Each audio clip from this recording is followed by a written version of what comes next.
Good day, everyone, and welcome back into the MB Art Studio. If you would like to see how I prepare to make a bracelet or a beaded project, then stay tuned. You're going to love this video, and I would love your support along this journey.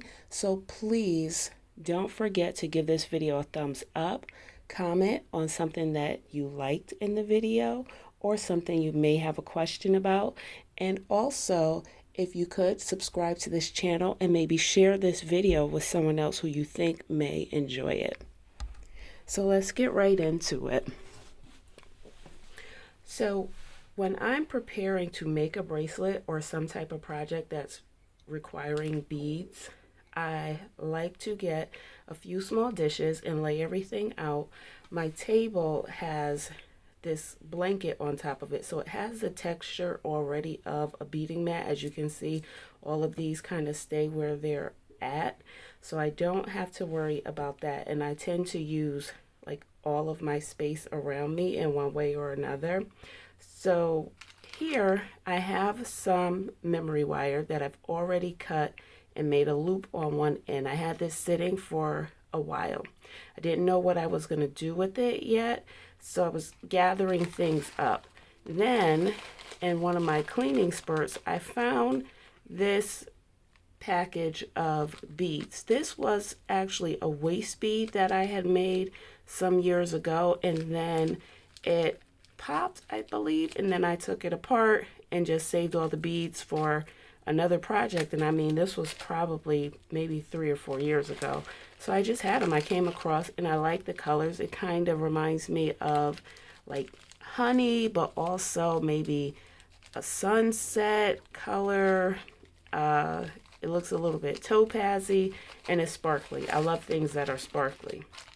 The first thing I did for this particular bracelet that I want to make is I found some little gold pieces that I want to add on as accents, and I found that lately I've been loving to add just small pieces in between the beads, not too many large pieces. I love things that are dainty and just has a lot of little unexpected touches as opposed to big bold touches, if that makes sense. But I love big bold jewelry as well. I'll show you one of my rings that I have on side here that sometimes I wear. So I have a lot of big bold pieces, and these are just costume pieces that I've had for many years. But right now I'm in this phase where I like these little dainty pieces. So I had this kind of like bead mix. It was in this small baggie, and I kind of poured it out to see if there was anything here that I wanted to use for this project. There were some things, like I had a clear one like this, so I did take that out. It's over here already. These two may go on it. I'm not sure yet, but I'm debating. And mostly everything else I see, I'm not too interested for this particular project. But the reason why I wanted to share this process with you today is for this reason. So because I can see that there are some pieces here that may look good on other projects that are on the table. Like I have a blue project laid out here that I made this bracelet couple of weeks ago when I was just trying things out, and I like it, but I want to take it apart and I want to redo it. So I've already gathered some pieces of things that I want to add on and what I want to use and change out, and they're all like blues and whites. So I'm going to go through here and I'm going to add other pieces that are kind of in that same family of colors and just add that over into this bowl. Now I may or may not use everything that's going into the bowl. Just kind of have to see when it comes time and I start on that project. So I'm just kind of going through. This bead I like, but I feel like it has more of a purple, so I'm not going to add that in. And then I have some beads here that are alike, so I'll take all of these and kind of put these all together. And there may be enough here for a full bracelet with some accent pieces to kind of go in between the beads, bead caps, and so forth. So this may end up being one full project in itself, just these. I love bead mixes for that reason, because there's always a variety of beads that you can get, and then you kind of separate them out. Some people use them all on one project. When they have like bead mixes, they do different types of projects. This is what I've noticed. And some people do kind of this method that I'm doing, kind of putting like items together and seeing what they can make from that. So those are all of the ones that are just alike in that project. Now these are more of a clear with a green tint, so I'm going to add those in as well with this, with this bowl.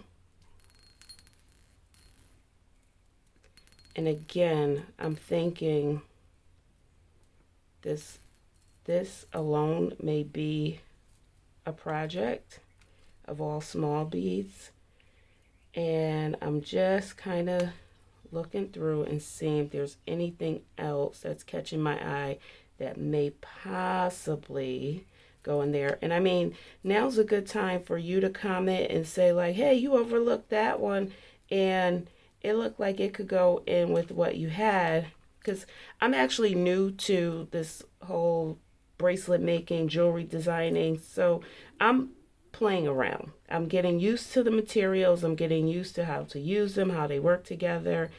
And so I welcome any suggestions, any questions, any hints, tips, comments, whatever you have, just let me know. So as far as right now, I kind of feel like this I have to take another look at, but I did make this. I took out some for there, and now I'll take these, gather them up, and this is a little bowl that I also keep on my space, and it has a variety, and it's just like stuff that I'm working on, stuff that I may want to add to, like for example, this little keychain here. I just want to add some little I just want to add some more little beads or something onto this just to embellish it a little bit. As a matter of fact, I think I have one of the things that I want to add is right here. And I may go through and make some bead dangles with something that's in that bowl and make something else. This bracelet I want to restring because I need to. My daughter made it for herself, but I really want it for myself because it's blue apatite and amethyst, but it's too small for me. It's really tight on me. And so I just keep stuff like that. And that is because if I come in and I want to work on something, I have this already kind of ready to go to work on. So now I'm ready with the beads that I want to use for this project, and I just pour them out here. As I said, they don't move around, they don't go anywhere. And it also gives me a chance to see what I have a little bit more spread out and noticing, and I see a lot of kind of the same. These are mostly 6/0 seed beads, probably something that I bought from Michael's some years ago. Like I said, these were this was a waist bead that I made some time ago. I didn't really know much about bead sizes, anything. Probably walked into Michael's, said, oh, that looks fun. I'll take those. And so that would have been how I acquired these beads. And then we have these little glass cubes in them, and then also these. So I'm actually going to stop this video right here, but if you enjoyed this first part in how I prepare the materials to make a bracelet or a beaded project, please stay tuned for part 2 of the video where I'm actually making the bracelet. So don't forget to like, comment, and subscribe. Share this video. Come back and spend some time with me. I hope you enjoyed the time that you've spent with me today. Have a wonderful day.